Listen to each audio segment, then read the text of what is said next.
Hi, Naila Parveen here. Today I'm going to pitch my idea for the teaching. I'm going to teach in a higher secondary school situated in Faisalabad, Pakistan. The class to whom I am teaching is grade 9 students. Topic is climate change. Subject is science. I'm going to deliver my lecture via collaborative learning method. I believe this is the best method for teaching science subjects. Collaborative learning is an educational approach in which students work together to construct knowledge through discussion, problem solving, and reflection. Its principles include positive interdependence, individual accountability, role differentiation, and structured interaction, ensuring each group member contributes equally and meaningfully to develop cognitive, social, and metacognitive skills.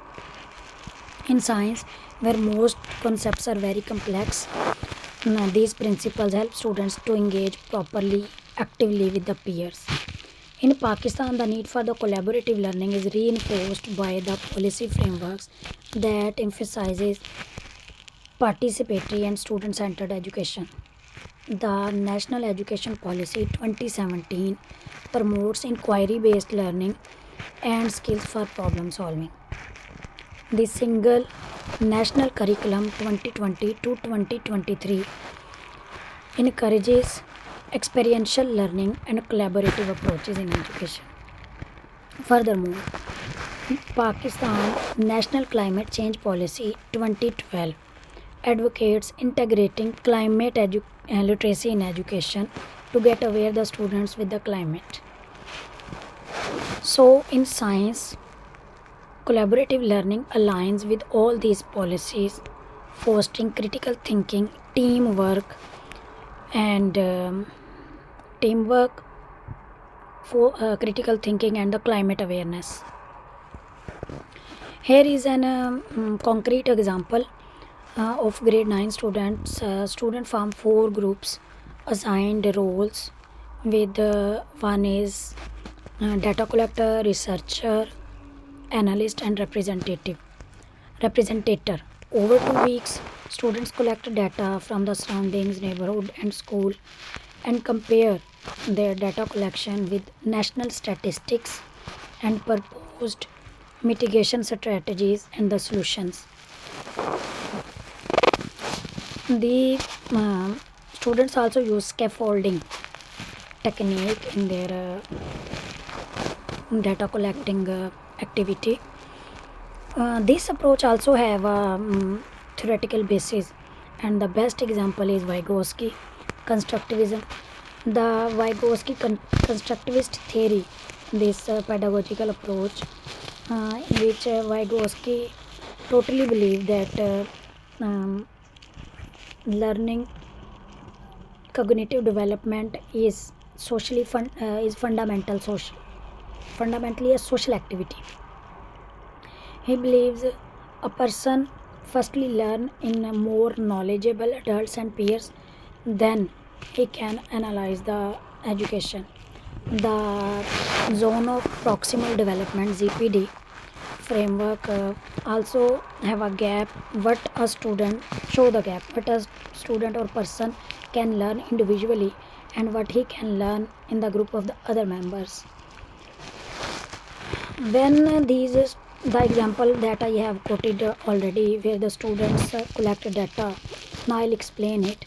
Here the students show their findings in the shape of posters and some presentation, and um, after that this activity is followed by the individual reflective logs in where all the student and every member will show which he has learned and understood.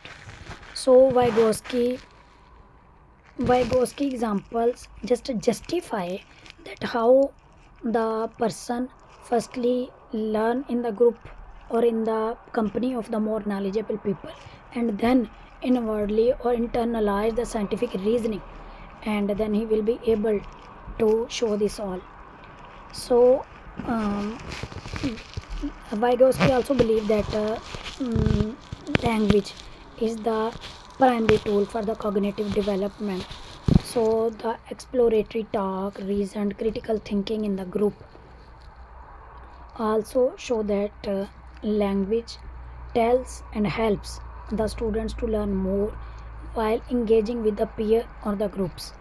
I have the example that like in the group I have mentioned earlier, one student who is very strong in the calculations, he will assist the other one who is com- in computing CO2 in his project, that is carbon audit project. He will assist the other in the computing CO2, and in this way he will help the whole group to generate the outcomes that is expected, and in this way they will be in the greater level beyond what they were in the starting. In this way, scaffolding is also helpful in the activity, that is group activity. So scaffolding is that kind of activity that learners and teachers adopt for the teaching support.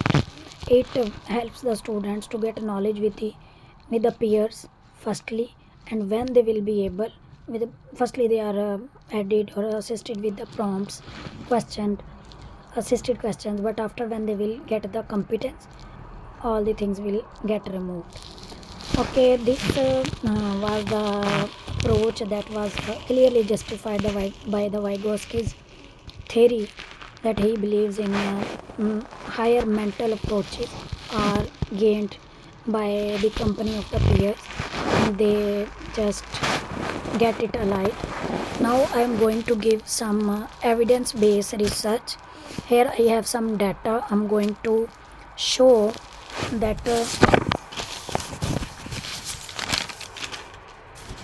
one of the meta-analytic evidence I have, Shen et al. 2021, he experienced a quasi experiment. 120 secondary school students were selected for this experiment in China. They compare collaborative learning in science problem solving task. Then they tested the student as pre and post test. Methodology was qualitative and quantitative both, because the statistical tests were the quantitative and observations were the qualitative, and the results were these, that the students who were working in the collaboration, were working in the group, they result and they score 22% higher than the other group. That ANOVA results proves that the collaborative learning is the best for demonstrating the students learning approaches, and it also encourages their learning approaches as well. Okay, there is also one other example, that is a randomized controlled trial. Randomized controlled trials, RCTs. There was a person, Lara Elshio et al. 2024. They implemented a cluster RCT in multiple secondary schools, and they evaluating inquiry based learning. There, and the method was that they were proposing to check what is the effect of inquiry based learning, and collaborative science instructions were also there. Classroom received in this activity, while the students were performing these activities, they get the teacher assistance and teacher scaffolding as well. Learning when the learning measures were counted, it was standardized it was the activity was the standardized as scientific or science assessment. The range of the size was positive. The learning approach that highlights in this inquiry based, that when students ask the others in a group, they work togetherly and ask and learn. In this way, the size range shows it was 0.1818 to 0.25.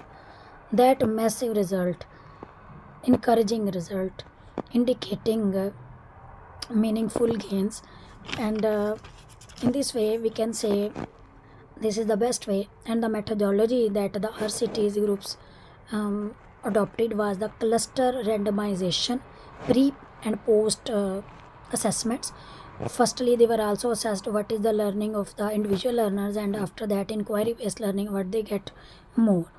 And mixed effect regression accounted for the school level uh, controlling. Okay, in this approach, I was just going to get that to give you the data. What is the result of the collaborative learning or inquiry based learning? When the students work in groups, they learn more. So, with the Vygotsky's approach, so and ZPD framework, and students learning with the example and evidences, I just believe collaborative learning is the best learning method. Thank you.